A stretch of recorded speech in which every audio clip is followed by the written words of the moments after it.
Hello and welcome to Master of None podcast. I'm your host, Stephen Murphy. Thanks for joining us. We're back. The boys are back. Good to see you, lads. Sam, Westy. It's been a while. How are you?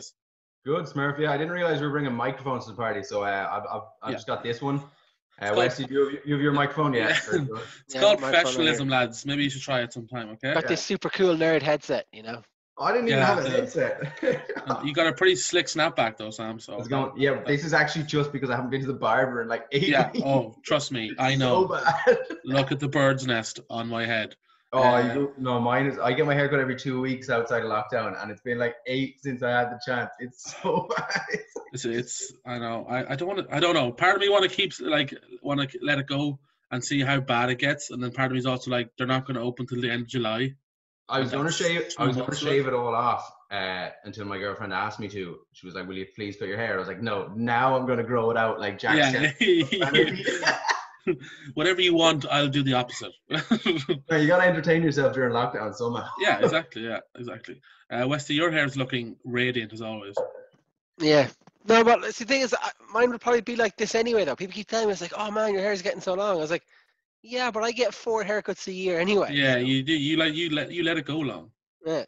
Yeah, you like. What's your secret, though? Do you shampoo, conditioner, and then repeat? What's your secret? Don't repeat, man. Repeating's for losers. Then you put it on the bottle so you'll buy more shampoo. I get the all-in-one, the hair and face and body wash, all in one, like this. Yeah, it's like deodorant, shampoo. It's got everything. What more do you need? Yeah. And it's €2. Sam used that mane and tail, you know, that horse shampoo. Use the mane and tail all you want. What's the name of the brush in it? The verticoli. Not love a human baby as much as I love this brush. It's meant from whalebone or something, isn't it? That's Blades of Glory reference in case anyone was wondering. We're filming this, by the way, I say filming. We're recording on video as well for the first time. So this will be going up on, I'm not sure yet, YouTube, Twitter, Facebook, Instagram, whatever. But just for people who like to actually visually take in their podcast as well, we're starting that too. So we'll just give everything. What more do people want? Do you know what I mean? We're giving her everything. Lockdown, people need entertainment. I'm after finishing Netflix this week. I see those going around. That's absolutely not true. You can't there's no a pop-up that says you've completed Netflix, right? I don't think so, because it's almost as if it's a joke, Stephen. I'm just saying, I've seen it too many times now. But surely there's more Netflix there than is possible to watch. Like if you're watching something that comes out weekly, trying to fill it your time, surely there's more than a week's worth of content on Netflix before the next one comes out. Like I don't think you'll ever catch up with it. If you're watching that much Netflix, I think you need to maybe do something else with your life. I'm just adhering to Varadkar's instructions. Stay in, watch Netflix. You're a hero. You're watching anything on Netflix and not watching Community, you're wasting your life. I'm going to argue with you. I love Community, but we've started watching it again. And we got to about season 4, and it starts to get really stale really quickly. No, season 4 is terrible. Well, it's not terrible, but like season 4, like they fire the head writer, so it's completely different. And then season 5 is very good again, and then season 6 is quite good again. The first few seasons are unbelievable, but like 4 gets so old so quickly. Like, and we can all agree, Alison Brie is a smoke show. Fair. Yeah. How adorable is she? We're not talking about Netflix though, lads. Shut up. We're talking about. I'm also watching New Girl on Sam's recommendation. I've seen that before. We're watching Modern Family from the start, and Cam has quickly become my top 3 favorite characters of all time. Yeah, Cam's very good. He's very good. Just hilarious, and I was hoping they'd release a show with just him.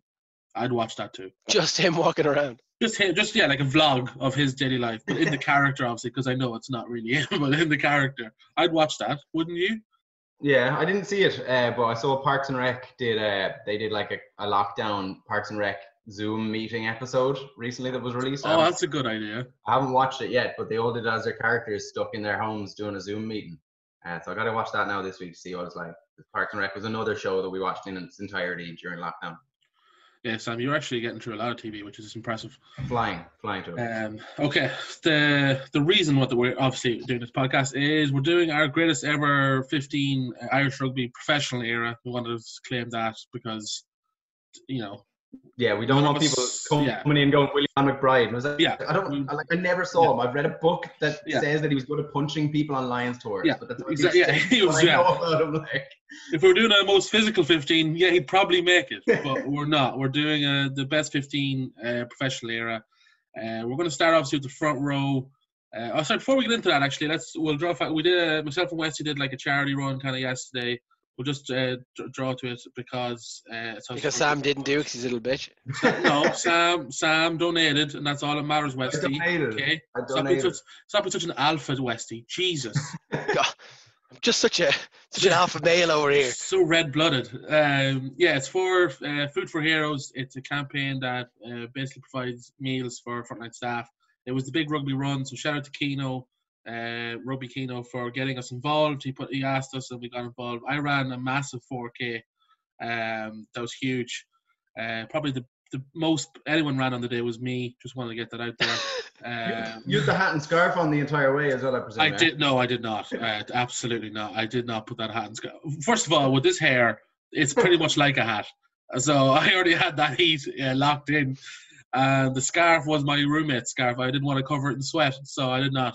But no, good cause, Westy. It was a warm day in Galway. Oh, it was so hot. I did on the NUIG campus, and like I was filming the first part, and there was people everywhere, and I felt like such a knob. Just like with a scarf and a hat on, and like a rugby ball, like a gobshite. But credit to Westy as well. Westy ran a very impressive 6K in a very impressive time. Keno did 10K. 10, yeah, I saw that. That was impressive. And then the other guys was Tim O'Connor and the lads, the names forgot me. The guy who passed on to me. I'll look it up though. I won't let him leave him out. Westy, Christian is right. Yeah, Christian. Westy, when I'm looking that up, how did you find the run? It was good. So I normally run a couple of days a week with my brother. So we normally do about 4K. Well, I run to his house and then we run from there and we do 4 and then I run back. So it's around 5. So I pushed it for the extra K for this. And then I also, I did it on my own. So I really tried to push myself on the Ks to get the time. Because look, with Keno doing 10 and doing 6, I wanted to at least push myself for kind of a best time, which I got. So I was pretty happy with the time I got it in. Are you making fun of my 4K? Ash finish as well. Yeah, Ash finish, yeah. That took a while. That took a while to orchestrate. Who gave you that idea, Westy? I can't remember. Yeah. My niece Tia said, "Why don't you use my paddle pool there? Why don't you go for a swim?" Sure. I was like, "Yeah." Yeah, it's a first say those words. Your poor niece is absolutely destroyed. She looked outside, saw it being filled up, and she's like, "Oh, great! I'm going to use the paddling pool today." And then Westy comes in and ruins it. Christian Ross is the guy who also competed, so thanks to him as well. He handed over to me. So, a lot of money was raised, but obviously, you can still donate. If you check out all of our Twitters, you'll see the GoFundMe link, and any money obviously that can be spared is great. But I just wanted to take note of that. Right, we're moving on. So we did greatest rugby 15. So we'll start with the front row. I'm going to give my front 3. Before we start, Smurf, I just want to did you have a tactic on doing it? I didn't want to go with just the obvious, like the most capped or the best. It's called Ireland's best 15, so the criteria is fairly simple. Well, I went with a kind of mix of like players that are obviously the best in their position, but also like a bit of nostalgia from growing up, and players like, I think you're never gonna think a player is as good as those players you idolized when you're a young kid getting into rugby, like the players you watched when you were a kid and just thought that they were the best thing ever. So they might, like some of the players I picked might not necessarily be the best in their position, like statistically, but they're the players that I liked the most. My criteria kind of was at their best, so at their peak, who was the best player? Because obviously, so are you going with peak moments? Because I could change everything here. I could go. No, I'm just saying, like obviously, like not just Pro 12 finals 2015. Yeah, exactly. Just I got to change my team. Yeah, meet back in 10. No, I'm obviously not peak for like one game, but like for a certain stretch of their career, their peak, who was the best player? That's what I'm going with. I think mine's probably going to be the least controversial of the three of us here, because you two are biased. I don't think mine's as controversial as it could have been. If I was to do one offhand, like that I wanted to do, it could have been very controversial. But I tried to play it with the like okay, I'm going to be impartial. I'm going to pick players in positions that were the best at their peak, like you said, but also a slight mix in of, like, when I was a kid, players I just loved, thinking they were the best at that position. And there's probably better players there now, but I'm going, you haven't been around long enough. You're not in my memory. Like. Yeah, there's definitely a player I think we'll all probably know this has definitely potential to get there, but just hasn't played long enough. But we'll get there. There's probably a few of them in the current Irish team. Like, the current Irish team is probably in one of the best positions it's ever been. Definitely the 2018 team had a lot of potential now. I can't pick players that haven't proven it over a certain. Yeah, and you need to be doing it for a few years. Yeah. So I'll go Unlike by the Irish selectors, we don't pick players just because they have played once for Leinster and impressed people. Yeah, there we go. Oh, by the way, Dave Carney is on my team, but we'll get to that later. You included a water boy as well, did you? Yeah, that's it. I wanted a team mascot, and he was doing that. Right, so my front three is, well, I'll do my front three, and then we'll maybe do Westies and Sam's, and then we'll discuss obviously in between. But so at loose head prop, I have gone for Cian Healy. I just think he's had pretty much two peaks now, in fairness to him. You know, he had the peak before then he had injuries in between, and now he's come back to that level again. I think obviously you have Marcus Horn there as potential as well, but I've gone with Cian Healy as my loose head prop. Hooker, this was very, I think, not well. Rory Best obviously has had a great career, but I've gone with Keith Wood, the inaugural Player of the Year, World Player of the Year. I've seen clips of him play, and my God, he was fast. He had a great step. Big boot on him as well. It was fond of kicking, and they let him do it, which was even more impressive.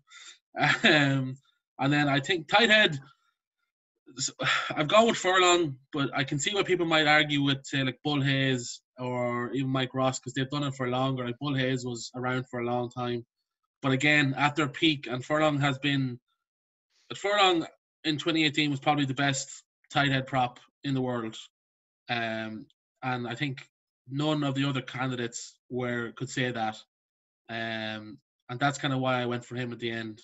So that was my front three. I'm open for criticism. Have at it. I'm not going to criticize it. I'm in agreement with most of it, really. Like, I know you said yourself, then Westy and myself I'd say our front threes are probably very similar. I'm not going to argue. I would put in Hayes instead of Furlong. For what you said, Hayes had the longevity. I grew up watching him. I remember just thinking how cool it was that he was bawling his eyes out in Croke Park when he was singing national. That sort of stuff to me sticks with me. I know Furlong had an unbelievable season a couple of years ago, and it has been outrageously good for Ireland since. But for me, I had to go with Hayes. And then the one thing that this is like Wood, you have the Wood, Rory Best one.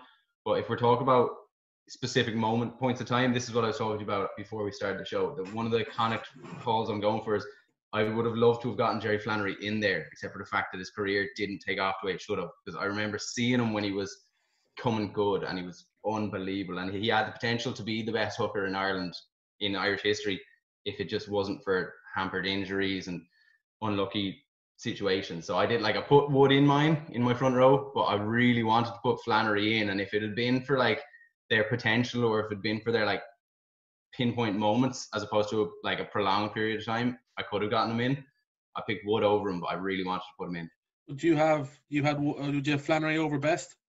I'd have Flannery over Best. Yeah, I don't rate Best. I think Best was an unbelievable servant to Ireland, and obviously was very sad when he retired, and it was extremely emotional for a lot of people. But I think Best was extremely lucky with the fact that he really didn't have much competition his entire career. Like, Flannery came through at the same time as Best and retired way earlier. Best reinvented himself. He was a good player, but I don't think he was ever a great player. I think if you were to pick World 15s in any of the seasons he ever played as the starting hooker for Ireland, he'd be nowhere near it. No, I agree with that. Yeah. What were you saying, Westy? I don't know what I was saying. Yeah, no, I would have gone with I would love to go with Flannery. I went with Keith Wood. So mine were Cian Healy, Keith Wood, and John Hayes. I definitely think Jerry Flannery definitely had the potential, and I would have loved to do it. I think he could have been he probably is the best hooker we've produced in the last 20 years. But for me growing up, thinking about rugby as a child, I picture Keith Wood. That's just... Yeah, one of my first memories is the try against England. off the lineup. That's, back of the lineup. Yeah, that's always going to stay in my mind of Keane. Well, again, the pace coming off from the lineup is just incredible.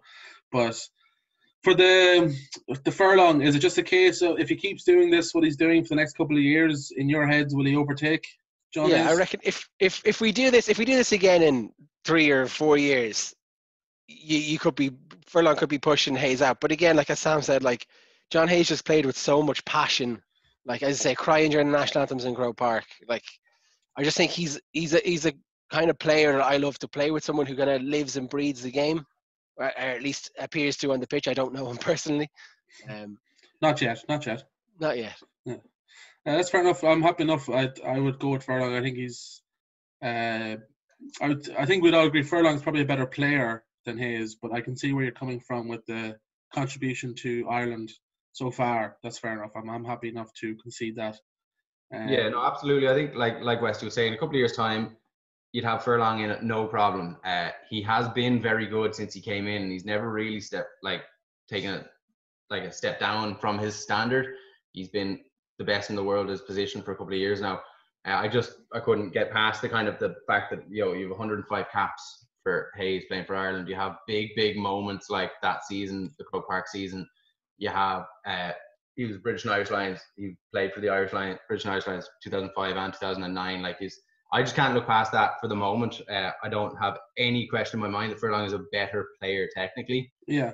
At the moment, he's playing out of his skin. For the last few years, he's been playing out of his skin. He's going to probably be regarded as the best in that position in the future when he does end up retiring. But at the moment, for me, I couldn't look past John Hayes. That's fair enough. As I say, with regards to Cian Healy, I'd say he's had 2 peaks. I mean, I don't think he gets credit enough for how versatile he's been throughout his career.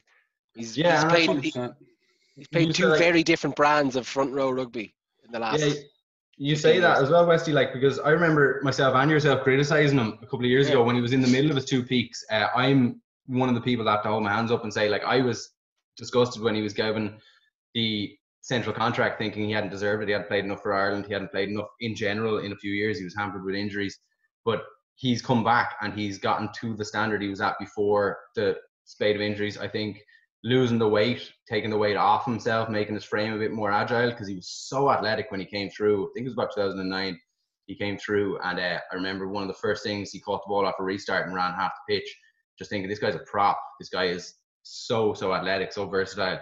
And then he just became a bowler for a few years, and fair enough, he was strong, and the scrum was probably a bit more stable at that time, but I don't think he was doing himself any justice, his ability.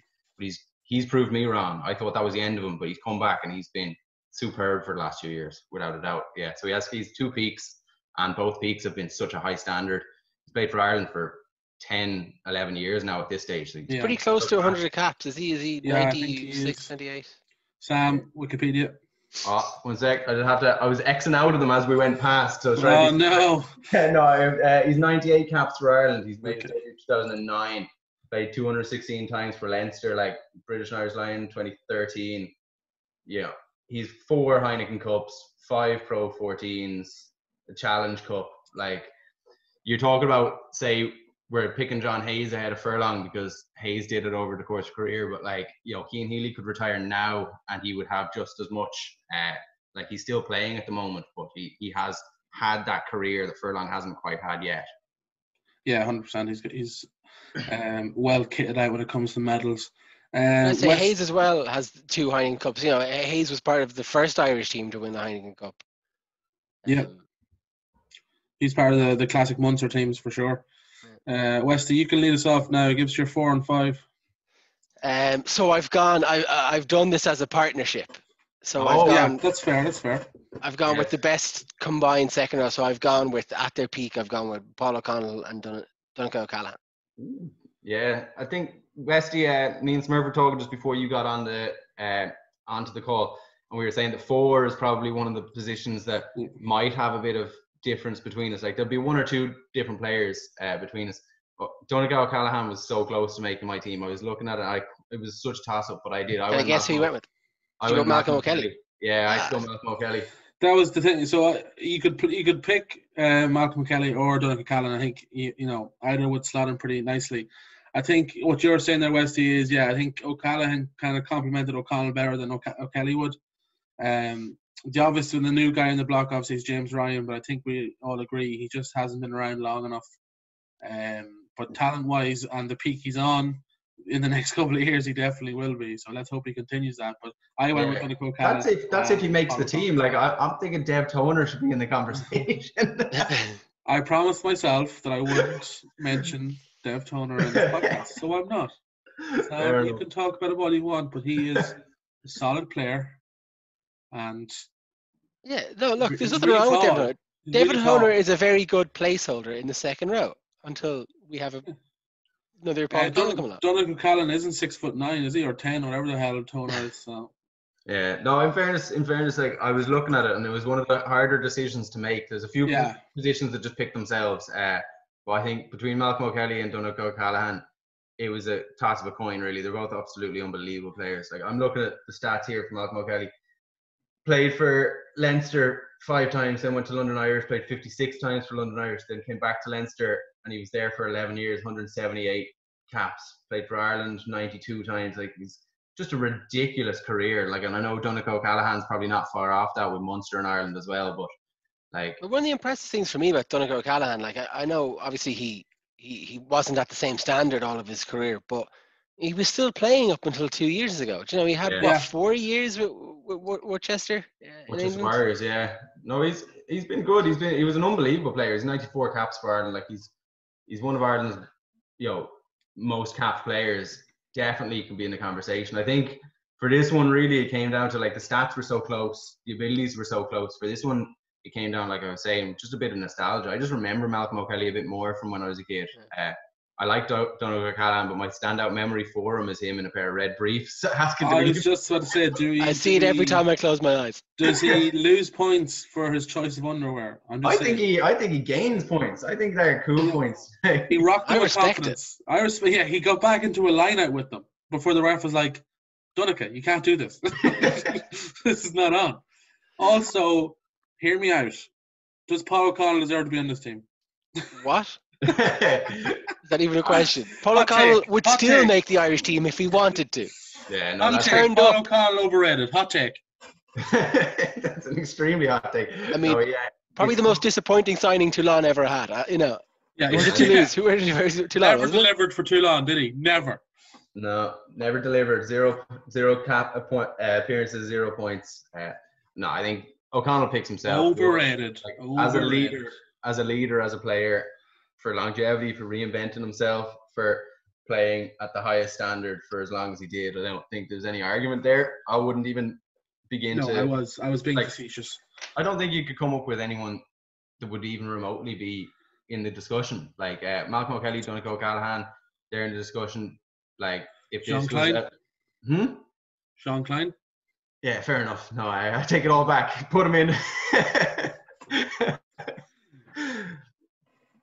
Paul O'Connell was Lions captain, Ireland captain, and again, it's that thing. I mean, I don't like harping on about it because Munster people harp on about it all the time, but it's that typical Munster spirit that John Hayes had, that Keith Wood had in some respects, but Paul O'Connell epitomizes it for me. Like that kind of. I always remember like that game against Australia. 75th minute tackles Michael Hooper and drives him back 10 yards. Like the game is over, and O'Connell is still emptying the tank completely on the pitch. Manic aggression. Yeah. And one thing will always remind me of O'Connell as well is in the Lions where he points to Owen Farrell. I think it's Owen Farrell, isn't it? In the dressing room, he's like, "I'll play for you all day." Basically, it's like, you know what I mean? This lad's only a young lad, and he's back and goes, "I'll play for you all fucking day," and it's just the most intense that I've ever seen anyone. And it's like, again, he doesn't have to do that. It's only a young Owen Farrell, and he's obviously English, so we all know, he's also not the most likable fella in the world. But, his goal is just to win games. So he points it out and he highlights it. And that's always going to stick with me when I think of O'Connell as well. Yeah, he's so highly regarded amongst other professionals. Yeah. Like you listen to any interview with Australian players and New Zealand players, they're talking about Ireland, they always go to the likes of himself or O'Driscoll or O'Gara or Sexton. Like those are the players that they mention. He's just so highly regarded. I think that like his ability, second rows could often be overlooked for the amount of work they do, but his was never, because he was there. He was front and center of everything good that was happening at the time. He was always the one driving on a maul if it was stuck, or he's getting up making big tackles like Westy was saying. I don't think there's any looking past him for it, really. Yeah, 100%. That's for clarification. My selections were, I went for Donnacha O'Callaghan and Paul O'Connell as well. Mm-hmm. Sam, you get the honor of leading us off in the back row, which is a hotly contested back row. This is my one. I was warning you earlier that mine is mine is very much the Eddie Jones, you'll play where I put you sort of thing. Hybrids, 3 hybrids. There was 3 hybrids being put in. I wanted to include Peter O'Mahony so badly that I had to. I don't know exactly who's playing where yet, but I have Ferris, O'Mahony, and O'Brien, because all of them can play anywhere in the back 3. O'Brien was unbelievable. He still is playing. I know he's not played much for London Irish, but he was an unbelievable player. He can play across the back 3. Ferris I'd have at blindside, and then I'd have O'Mahony or O'Brien swapping between the two of them. I wanted O'Mahony in so badly. Heaslip is unlucky to miss out in this one. He's not versatile enough for my team. I need 3 versatile players in the back row. I hate the Ferris selection. I'm sorry. What? I can't. He just didn't play long enough. No, I'm sorry. Talent-wise, he's brilliant. No, but you can't. You think Ferris deserves to get in? If you watched Ferris, I have Ferris in. No, if you watched Ferris 2005, that Lions tour, or for Ireland around the time. I know he didn't play for long enough. His career was hampered with injuries, but he was absolutely majestic. He was just. How many caps does he have? He's got, for Ireland, he had 35 caps. How many caps does Tadhg Furlong have? Tadhg Furlong's still playing. That's not fair. I'm just saying, you can't give me the argument for John Hayes, and then for Ireland, 44 caps Tadhg Furlong has. No. And he's giving me John Hayes because he's played for longer, but yet Ferris, who's played 10 caps less than Furlong, waltzes into a team in the most hotly contested positions in the team. No, I had to go for it. When I was it was 2009 watching him, where he was he didn't end up playing for the test squad, but for the Lions in the warm-up games, he was just absolutely unbelievable. Going through his career for Ireland, 2006, 2012, anytime he was on the pitch, I loved watching him. I think he was a huge tackler. He was so good with ball in hand. He was not just kind of a hit it up style back row. He was athletic beyond belief. I had to put him in. It was that nostalgia thing I was talking about. And then with him in there, I had to put Peter O'Mahony in as well, because I think Peter O'Mahony is one of the best players to ever play for Ireland that I've watched. So your 6 is Ferris? 6 is Ferris, and then 7 or 8 is O'Brien or O'Mahony. I don't know which one's going where. It depends on the situation. I'm a new age coach here with my situational thinking. Yeah, I'll go next because Ferris don't like it. My 6 is Sean O'Brien. 7 is I was going back and forth between David Wallace and Peter O'Mahony, but I fucking love Peter O'Mahony, and that to me the Peter O'Mahony is what you're saying with the Bull Hayes, that it means so much to him to play for Ireland, and that's the way I think about Peter O'Mahony as well. I just want him on my team when you're going to go to battle. And 8, I've gone with Jimmy Heaslip, because again, at his peak, he was incredible. And his career, obviously, the way his career ended, I think people forget how good he was, because obviously it ended quite abruptly, and he wasn't obviously playing at the level that he wanted to when he did end up playing. But at his peak, he was just one of the best 8s in the world at that time. So that's the 3 I've gone for. So yeah, no, I do feel bad leaving out Heaslip, because I remember how good he was, and he was definitely, in terms of number 8s, probably the best we've had or I've seen. But in terms of players that I wanted in mine, it was more to get O'Mahony in. I put him in between himself and O'Brien, as opposed to putting Heaslip in and O'Mahony on the. My issue isn't with O'Mahony. My issue is with the 36 capped. This is not me, by the way. I don't want to get scored that I don't like Steve Ferris. I think he was phenomenal. But I think in the greatest Ireland 15, you need to have played longer. I'm sorry, personally. I don't think you're leaving out too many other good contenders. Westy, you go. You all right there, Westy? Yeah, sorry, my headset went there for a second. It's okay. I'm the only one here that doesn't work in IT, and I've never had any technical issues. So. I've never had any issues either, Sam. So wash your mouth out. Wash your mouth out. I've gone for a shocker of a back row. I'm going for gasps here. No, I haven't really. No. So look, I completely agree with the Peter O'Mahony thing. He would definitely be my first replacement if I was making one. Heaslip as well at the peak of his career, maybe not so much the last few years of his career, but definitely great. But I have left them both out. Oh wow! Yes, is it coming? Is it coming? No, I went with Ferris at 6, just to piss off Smurf. Well, mission accomplished. Probably one of the best players Ulster have produced. Remember, Smurf only started watching rugby about a year ago. So yeah, that is also true. Yeah, I don't even know who Paddy Wallace is. So I went with Ferris. I went with David Wallace at 7. Very good. I just I could replace him. I could swap him out for Peter O'Mahony, but I just think David Wallace again. It's just one of those. Like again, that's kind of maybe going a bit more off nostalgia. Like just one of those back rows that I remember watching him and like, how does he play? Because he played everywhere. Like he could have played 6, 7, or 8 in this team. Yeah. Oh, he was excellent. Like he was unbelievable. And for number 8, I went with Anthony Foley. Oh, yeah. Okay. That's fair enough. So I was going to go with Heaslip, but I thought we'd all go with Heaslip. So I kind of wanted to. Not that he doesn't deserve it. He definitely does deserve it. He definitely is one of the best players we've produced, one of the best 8s, one of the best coaches that we've produced as well. Although didn't have tragically cut short. But yeah, I just think again he's just one of those guys in the engine room that really drives a team forward. And even as a presence in the change room, as a presence in any team, I think I just think he's a phenomenal player, and his impact on Irish rugby is still seen. Even the standing in the figure 8 against the All Blacks, like the respect for him as a player is there in all aspects. Yeah, that's fair enough. Yeah. Where does CJ Stander fall in all these rankings?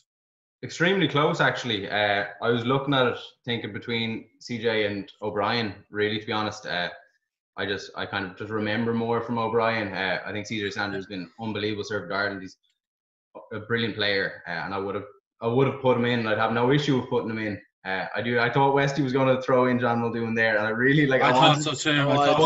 I really wanted to throw that grenade in, just because of how criminally overlooked he was throughout his career. If he had played for Ireland even 10 times, I would have been able to put him in, because I have my Ferris in. I was easing into having Muldoon in there for you, but no, it was unfortunate we couldn't include him, and it's an absolute shame that we couldn't even put him in the conversation because of how criminally overlooked he was.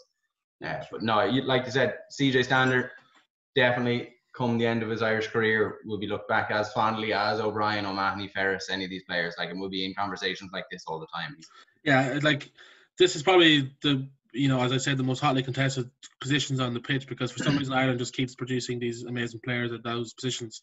And CJ Stander, where did he grow up in Ireland? Sorry? Ennis. Siege of Ennis. Ennis. The Siege of Ennis. I love it. The Siege of Ennis. But look, there's no bad selections there. Again, I don't dislike Ferris. I just thought that criteria would be met, that more caps, but whatever. I thought you being like a plastic Ulsterman you would have been. Yeah, that's true. Wait to see what I have at number 10. No, I don't. The podcast would be shut down after that. I wouldn't be far off it now, to be honest. But. Yeah, exactly. Yeah. Right, we're going into our 9 and 10. Sam, will we do these as pairs as opposed to individuals? Yeah, we'll go 9 and 10. Yeah, 9 and 10. Yeah, I went with Stringer and O'Gara, purely based on the nostalgia. Murray, it was Murray and O'Gara. It's not the nostalgia 15, Sam. It's the best 15. Yeah, the best 15 is my best 15 growing up. It was Murray and O'Gara until this morning, and then I was just looking at it. You woke up on the wrong side of bed. Yeah, I was just looking at it, and I just remember growing up when I first started watching rugby, thinking Peter Stringer was like, the best thing ever. He was half the size of every other player on the pitch. He played with unbelievable determination. He was a smart player. His career lasted until he was about 40. Like, he was playing for Worcester until 2018. He started his career in 1998. Like, he's in better shape now than he was when he was playing. He is ripped. He's in unbelievable shape. Oh, ridiculous. And his ability to pass to Raj, who I have at 10, I think was just like, Murray is a great player, probably the best 9 in the world on his day, or he was during the time that he was at his peak. He's kind of fallen down a little bit since the injury. But I just remember Peter Stringer as being this unbelievable player with Raj. They were kind of, the two of them were different gravy to the rest of the team at the time for me. And I really, I loved watching him pass. He kind of motivated me as a kid who was playing rugby at the time to develop passing skills. He gave a lot of smaller players a bit more belief in themselves. You'd see pictures of him standing between two of the big lads when the national anthem was singing, and just thinking, like, that guy just shouldn't be on a rugby pitch. He's not 6'2", he's not the biggest player, but he was never out of his depth. Yeah, and again, like, I mean, that's shown by the longevity of his career. You know, played what 30-year career, retired at 38 or something, I think. As you say, 98 to 2018. Munster, Saracens, Newcastle, Bath, Sale, and Worcester Warriors. So 230 appearances for Munster, 98 appearances for Ireland. Played for the Barbarians. Like, just unbelievable. I always feel so bad for the lads who get like 98 caps. It's like, God, just, you know, give them 2 caps there, lads. Throw them in on the wing there.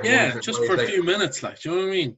Like, there's probably a few Tomas O'Leary caps there that Stringer probably should have taken just to get him over that 100. Like, there's a few kind of, like, Isaac Boss had about however many caps he had. He was never the best player ever. Like, Redden was a great player for Ireland. Probably didn't play enough, but, like, surely he could have given Stringer 2 of those appearances. Yeah. I think it's hard, yeah. I'm happy to concede. I had Murray, but I'm happy to concede Stringer. It was very close. I think Murray, just because, and it's not fair, obviously, to, Stringer's size, but, Murray obviously was bigger and stronger. I think he was just as good of a player. So I would go with Murray, but I'm happy to concede Stringer. I picked Sexton. I put this out in the poll on Twitter, and O'Gara won, but I don't see the only part of the game I see where O'Gara is better is possibly in the game kicking and stuff like that. Place kicking you could argue, but I'd love to actually see the stats to see who was a better kicker. I'd say it's closer than you think, but I think everywhere else Sexton's better. He's physically stronger, faster. He controls the game, I would think, or he's more attacking. They play a different style as well, which I'm happy to concede. It was different kind of style of play when O'Gara was in, but teams used to and teams still pick on Sexton, don't get me wrong, but Jesus, they used to really pick on O'Gara. He was a doormat. Teams pick on most out half really other than Owen Farrell, and you just don't pick on Owen Farrell because you don't want concussion. But, yeah, well, true, yeah, but Sexton can handle himself. Sexton can handle himself, yeah, and he is brilliant. And this is probably the closest call outside of second rows. Like, O'Gara and Sexton has had a really long, really successful career with Ireland. He plays on the edge of insanity, where when he was at his peak anyway, he played with his heart in his sleeve. I just remember watching O'Gara, and you say like they had different styles.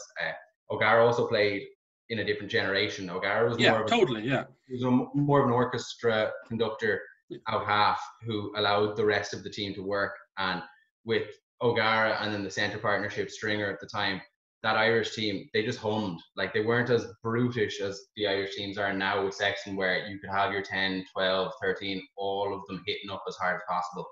I think that I just thought O'Gara was technically such an unbelievably gifted player. I think, I would have loved if their careers had overlapped parallel so that you could have seen them compete with each other, whereas you saw a fresh Sexton coming in against a tired O'Gara, and O'Gara, like, he held his own for a little while, and then it was Sexton's time to shine. But that was athleticism, that was age, that was future planning, all of those things. Like, I would have been on Twitter at the time saying Sexton needs the jersey, give it to him, and that was the right thing at the time. But their two careers in isolation, I loved O'Gara, what he did at that time for Munster. Munster started to put Irish rugby back onto the map. They won the Heineken Cup. He was like phenomenal at orchestrating play. He was a leader. There was times when you've heard him in interviews saying, like, Paul O'Connell would be turning to him and asking for his advice when he was on the pitch. And O'Connell was a brilliant captain, but he would always look to O'Gara for advice. Yeah, but you also hear O'Connell, you know, they used to, like, O'Gara used to not like the pressure at the start of his career and whatnot. You know, he was saying that he didn't, you know, he's hoping sometimes that they would kick into the corner instead of going for the post. But I think what hurts Sexton at the moment is that people have, and it happens with a lot of people when they retire for a few years, people look back on them more fondly. Sexton at the moment is, like, Sexton's a bit of an asshole. There's no doubt about it. And people don't like him as a person. But it's the same kind of, to me, it's the same sort of asshole that you get in the great players because of their attitude and their drive. Like, he doesn't care if he pisses you off once he gets the best out of you. Do you know what I mean? He's not doing it to be an asshole. He's doing it to try and get the best. And I'm not comparing it to Michael Jordan. I'm just saying, like, Jordan had the same attitude. You know, these players have the same attitudes. They're not trying to be your best friend here. They're trying to win games. And I think when Sexton does retire the same length O'Gara has, I think people will look back at him more fondly than they do now in the present. Yeah, no, absolutely. Like, O'Gara played for Ireland 128 times. He scored 1,083 points. He played for the Lions in 2001, 2005, and 2009. Sexton has 2 Lions tours, and he has 91 caps, 814. Like, statistically wise, they're not that far away from each other at all. And it would be like, no one would be able to tell you you're wrong if you picked either. It was such a toss of a coin for me, but I just remember O'Gara more fondly. And like you said, in a couple of years' time, I look back at the success Sexton's had as an Irish player, look back at this period of time, because we're going through such a good period of time with Ireland, look back at it so fondly, and probably Sexton will be more in the conversation for me then. It's unfair on him to view it that way, but that's how I was. Yeah.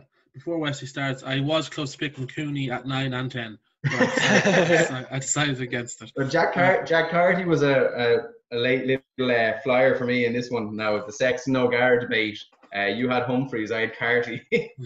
Man, I've got Eric Elwood, so I don't know what you guys are talking about. Fair enough. No, I did actually go with Sexton, but I wanted to put Eric Elwood in there, definitely. You did go with Sexton, West Ham. I did go with glad Sexton. to hear that. Who'd you go with 9? Murray.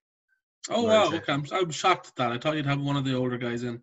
No, again, like as Sam was saying, like, I would have loved to go with Stringer, and I do kind of fondly remember Stringer, but I just think Murray at his peak, I remember, I think it was the Lions tour in Australia, and I remember not really being a fan of Murray at the time. I think I thought Redden should have been the starting Irish scrum half.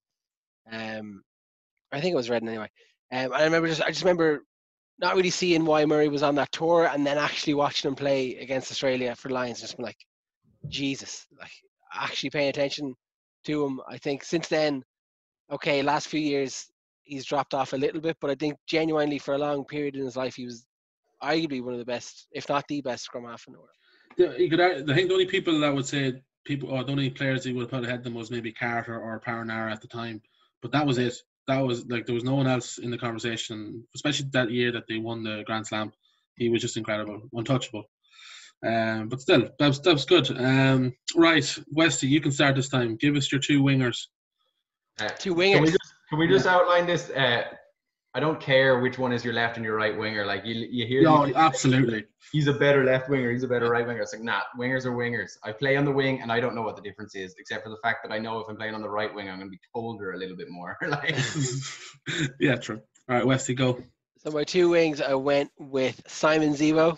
Oh, I am absolutely shocked. That is. I did not see that coming. No comment. Oh, wow. I love the shout. I didn't do it, but I think it's brilliant. I would have. Wow. I went with Zebo. Look, there's any number of people you can give it to. We have had some great wings. Well, okay, so I've gone with Zebo and Dennis Hickey are my 2 wingers. Wow, I'm okay, fair enough. Dennis Hickey again. When I was young, growing up, I played as a back, and Dennis Hickey was. I think I did a presentation in school on him. Do you know? I loved him. Only 51 caps for Ireland. Oh. 62 caps for Ireland. Well, my page says 51. Well, on my Wikipedia page, it says 62. Wow. So, okay. I don't know. I'm looking at the same Wikipedia page as you are. We do, here at Master of None, we do the most in-depth study and preparation for shows. Sorry, no, you're right. But in the first part, it says he earned 51 caps for Ireland. But then in the box underneath, it says 62 appearances. Yeah, so maybe it's 51. Maybe it's 51 starts for Ireland, 62 appearances. I don't know. Is the 62 including the British and Irish Lions? I don't know. It doesn't seem to. It No, doesn't. that would make sense anyway. Okay. We hear Master of None are the most professional of. Yeah. Well. People. Yeah. Westy, I love the Zebo shout. It was one I was looking at, and I just went, I can't. Even though I do rate him probably as high as any other winger we've had ability-wise, especially when he's playing for Ireland. Now he's playing for Racing. Obviously, he's scoring tries, but he looks like he's enjoying cross-hands a bit too much. But he's always been like that, though, hasn't he? A little bit, but he looked particularly big now when they were playing Munster this year. But I went with Hickey as well for the same reason as Westy. Growing up watching him play, I didn't think there was anyone faster. Like, I remember being genuinely convinced he could have kept up with Brian Havana. There was no basis on it. They never raced, but I was like, just thinking that he was the fastest player in the world. And then, from a nostalgia point of view, him in all the Rugby 05, 06, 08 games, he was just sensational. Dennis Hickey never raced a cheetah, though. Brian no, he didn't, because the cheetah. He never lost to a cheetah either. The cheetah would have felt Good bad. point, Westy. You're right. But, you're right. I went with Hickey on one wing, like Westy, and then the other wing I went with Tommy Bowe. Yeah. I don't think as wingers go, you can look past Tommy Bowe for Ireland, just for the commentary. I don't know how. Like, Westy went for Zebo. Maybe it's because I'm still shocked by it. I think I really like it. I think it's a great shout, and it's made me think a bit, because I was looking at Zebo when I was looking at wingers, and I thought, ability-wise, he's probably up there with any of them. But like, for big moments, for scoring tries, for being more athletic than wingers were at the time in terms of strength and stuff, I think he kind of he changed the way a lot of wingers played in Ireland at the time. He didn't play in Ireland for his entire career as well. Like, he was at Ospreys, 77 caps for Ospreys from 2008 2012. Probably wasn't getting enough games for Ireland during that time, but what a player. I'd have him in. I couldn't really look past him when I saw his name when I was looking through the list of ex-wingers. There are plenty of extremely good wingers. There are plenty of wingers that, like Jerry Flannery we mentioned earlier, probably never lived up to their potential. I remember in about 2007 or 8 thinking that Luke Fitzgerald was going to be one of the best players in World Rugby. He was on that trajectory, and it just never happened for him. And there's a few others as well, but in terms of your career, shame, because he was such a nice guy. Yeah, he's such good views on foreign policy as well. My wingers, I've gone with Tommy Bowe, and the second one I was really debating. It was between Hickey and Earls, and I think overall I'd go with Earls. Just because I just don't think that he'd ever play bad for you. Personally, I just think he's always going to deliver a fairly. What are you saying about Dennis Hickey, man? What are you saying? You think he played bad for you? I have zero beef with Dennis Hickey. Zero beef. I'm happy to concede Dennis Hickey. I think Tommy Bowe deserves it, though, definitely. I went off the basis of okay, you're right in terms of Tommy Bowe was probably a better consistent performer. I'd say he's a bit stronger, a bit more athletic. But I went for excitement. I want flash. Yeah, and I just think I think it was unfair on Zebo that he had to play under Joe Schmidt, because like Zebo playing under, let's say, for example, a Pat Lam would have been unbelievable, because he would have been allowed run right. He would have been allowed to do what he was good at doing. And that shouldn't be taken away from players. I really don't like players' creative ability being hampered. I like players to be able to play with their instincts and play creatively, because that brings out the best in them. And Zebo was unbelievable. There was moments of absolute magic. And there are still moments of absolute magic. I'd love to see him back in the Irish team. Yeah, I mean, I think it's slightly unfair. Obviously, Sexton spent time at Racing and was still been picked for the Ireland team. It's slightly unfair that he's completely overlooked. Now, I understand that you don't want to encourage players to go abroad. You want to keep them in Ireland. But I mean, he's worth being mentioned in the conversation. It's a conversation for another day and another podcast. But yeah, like you're saying, like Sexton had it, Wood had it, Tommy Bowe had it. Other players have had that ability in the past. I don't understand why there is a blanket rule against it. I'd say it's actually probably easier to get to Dublin for training from Paris than it is from parts of Connacht or Ulster. Really, like if you were living in Donegal, or if you were living in Kerry, or you were living in Sligo, it's probably quicker to get from Paris to Dublin for training. I don't understand it personally. It comes down to money.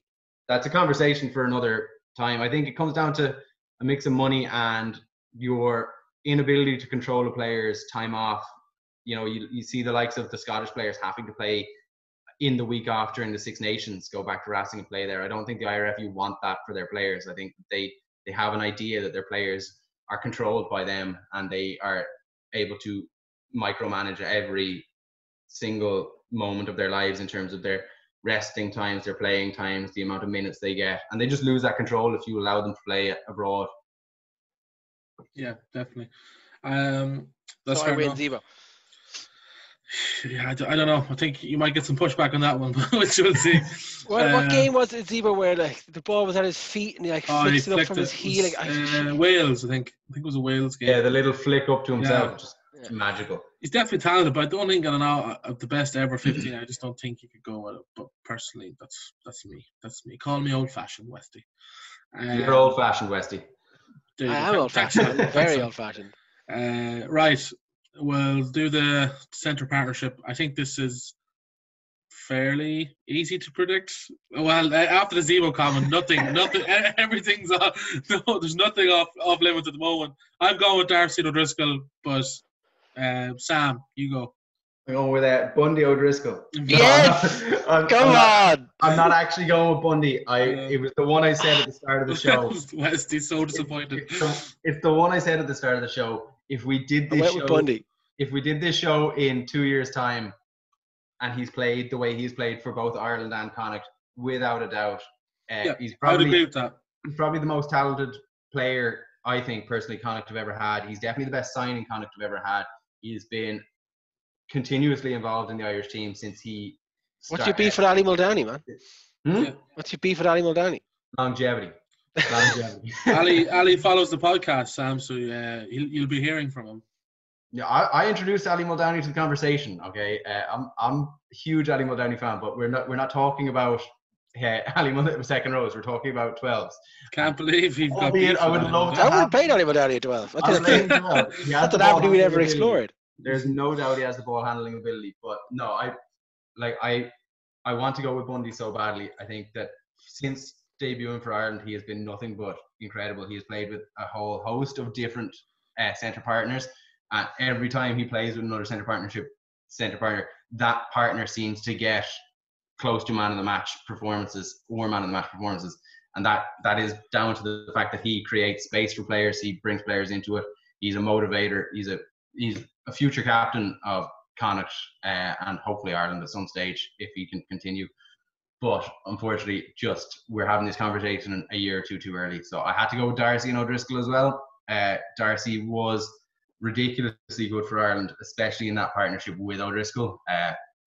Growing up, watching him playing for that early 2000s Leinster team, when Leinster started to kind of become a proper rugby playing team that played and competed in Europe consistently, he was brilliant. He had the ability to make space. He dovetailed so well with O'Driscoll. They were never really not together in my memory. That's probably so wrong. There was probably loads of times when there was other 12s playing with O'Driscoll or other 13s playing with Darcy, but in my memory, the two of them were picked at the same time. It was one position. It was 12-13. Yeah, I agree. Westy. But Westy, I will go with Bundy. No, I'm going with Bundy. I went Bundy. I went Bundy and O'Driscoll. Yes. I went Bundy and O'Driscoll. Well, you're going O'Driscoll 12, Bundy 13. Yeah. That's the shocker. No, for all the reasons you said, Bundy, I think Bundy can play with anybody as his outside centre. And I went with Bundy O'Driscoll just because I'd love to see it. It's the same reason my Lions centre is Manu and Bundy, because I would just love to see them play together. So again, I concede, Darcy is a far more accomplished player. So far, yeah. And him and by the logic of my second rows, I probably should have gone with. I went with the second row on a partnership. So I probably should have gone with the centres on a partnership. But logic has gone out of this conversation, man. Don't worry about logic anymore. I would just love to see Bundy and O'Driscoll as a centre partnership. I was thinking of the second place 13, and I'm thinking, is it Ringrose? Ringrose, yeah. Probably, yeah. So unfortunately for the 13 position, yeah, O'Driscoll's dominated. There hasn't been that many of them. No, you had O'Driscoll for so long, and then you had about 3 players that were all given the opportunity to step up and be the next O'Driscoll, and Ringrose took that. So, like, really, there's not any other conversation. There will be a Ringrose conversation at some point if he continues to play to the best of his ability, but even then, anyone can just argue the fact that O'Driscoll was probably the best player in Irish history. Yeah, him and O'Connell were the 2 locks on my, like, as in, like, the easiest to pick. You put O'Driscoll in the second row. Sorry, I realised the word lock has double meaning in this conversation, but I meant as in, like, the easiest to pick on this. Obviously, O'Driscoll was going to be picked. So, full back, I'll go first. It's Henshaw. Boom. Oh. Second place, Larmour. Boom. No, I've gone with Dave's brother. Who's Dave's brother? Stephen? Robert. Jared? Robert Carney. Robert Carney. Again, Sam, I know you're going to make some good points in a few minutes because we talked about it before, but just again, the peaks were very, very high. European Player of the Year 2008, 2009. I can't remember which year it was. Was really the ultimate full-back for a couple of years there. It was safe under the high ball. It was great attacking wise. Good pitch awareness. Again, I feel like a bit with Heaslip, at the last year or two, it's kind of been muddied just how good he was because of the levels he was playing at. And, Westy, I'm sure you're going to say, like, he shouldn't really have been given the game time he should have been towards the end of his career, which I think kind of muddies people's opinions on him, which is fair enough, and most of that is warranted. But I think at his best, I think, Rob Carney. I'd love to sit here and argue a case for Jordan Murphy. I'm arguing. Love to. Wait till Sam talks. I went with Carney, unfortunately. Well, Sam, the floor is yours. Yeah, well, like, you make so many good points about Carney, and they're hard to argue with. Carney was unbelievable. He was the best European fullback. He was probably the world's best fullback at the time, that 2008, 2009 sort of period. Longevity-wise, he's played for Leinster and Ireland since 2004 or 5, I'd say. So he's probably, gearing on a 15-year career. He's only just coming to the end of it now. But for Jordan Murphy, I think, unfortunately, he didn't play in Ireland. So people forget just how good he was. I'm looking at, say, Carney's stats here, and I'm reading them. He's Leinster from 2005 to now, 216 appearances, 238 points. So that's 2005 to now. So what's that? That's 14, 15 years. And you're looking at Jordan Murphy, who played for Leicester from 97 to 2013. And he had 316 caps and 657 points. So he played 100 times more for Leicester than Carney has played for Leinster. Leicester won the league 4 years in a row. He was captain of Leicester at the time for 2 of them, I think. He played for Barbarians, the Lions. Played for Ireland 72 times. Probably should have been a bit more. You have 95 for Carney. Like, there, statistics-wise, I think Jordan Murphy is better on paper. He just didn't do it here. So everyone has this kind of lack of memory of him. I remember as a kid when he wasn't being picked and Gervin Dempsey was being picked, or other players were being picked at fullback, and I was going, why is Jordan Murphy not playing more consistently for Ireland? Every time he plays for Ireland, he is so solid. He was brilliant under the high ball. He was exciting to watch. He was excellent. And I just think it's unfortunate that it wasn't here. It wasn't in Leinster, Munster, Ulster or Connacht, and people just don't have as strong a memory of him. We all know how good he was, but he just didn't do it here. 316 caps for Leicester, a Leicester that were probably the most successful team in Premiership history. I think timing is an issue. Timing is an issue as well. I think, like, Jordan Murphy, was it 2003 World Cup? He broke his leg in a warm-up game. Kind of a similar thing to Tommy O'Donnell, where he just got injured at the wrong time. So as Sam said, you just didn't really see him on those big occasions. You weren't seeing him week in, week out with an Irish province. I just think Rob Carney, I think he's the perfect blend of kind of football and rugby brought together. Like, under the high ball, he's so good. His kick chase is so good. Hands are, I can't think of any bad examples of handling from him, really. And again, look, he probably should have been dropped a couple of years ago, but 2018... You want to talk about that blend of football and rugby? I'll have you know that Rob Carney played for his school, and Jordan Murphy played for Kildare underage. So Jordan Murphy was a better footballer as well. And more of an Irishman too after that. Played a bit of Gaia. Just say it. I didn't say it was a better footballer. I said it was a perfect blend. So my argument is Jordan didn't blend it as well. So get back in your box there, Sam. But Westy, who was better on a balcony? Carney all day. Allegedly. Carney all. I've never seen any videos of Jordan Murphy on a balcony. None. But that, yeah, I think you made some good points, Sam. He definitely was. You couldn't really fault Jordan Murphy in any case as a full back. I think just you're right. The fact that he was playing abroad definitely kind of hurt him. But Carney or Murphy, there's no bad selections there. And I think that sums up our 15 boys. Coach wise, is it Schmidt or do we have any other? If you're picking coaches from Ireland, I'm going Pat Lam. Just throwing it in there. I think what a shock. Pat Lam is the ideal coach to coach Westy's Simon Zebo show. The Westy team is going to go with you're going to score tries, but we'll score more. That's what Westy's team's going for. Exactly. No, I think if you're going with people who coached Ireland, like obviously it's Joe Schmidt. I think so. If you're going for coaches who coached in Ireland, I mean, give me Razzie Erasmus, please. No, yeah, good shout. True. Although these videos he's putting out, they're great and all, but I don't know half the stuff they're saying. No, there's subtitles. Because he did speak significant. Yeah, he does, and it's just to speak it. It's so tough to understand, and I'm like, everyone keeps saying how good these videos are, but I don't know what he's saying. So if you just in terms of for the sake of conversation, obviously Schmidt is the most successful Irish coach, and probably will end up being the most successful Irish coach of all time in terms of what he did and how long he did it for. Might not necessarily agree that I didn't enjoy watching a lot of the rugby that they played, especially after O'Driscoll retired. But if you're talking about coaches that coached Ireland, Gatland, who has since become an absolutely sensational coach and has done as much for Wales as Schmidt did for Ireland, probably more for Wales than Schmidt did for Ireland. Unfortunately, I know, but you have to. You have to use a coach with his time with Ireland.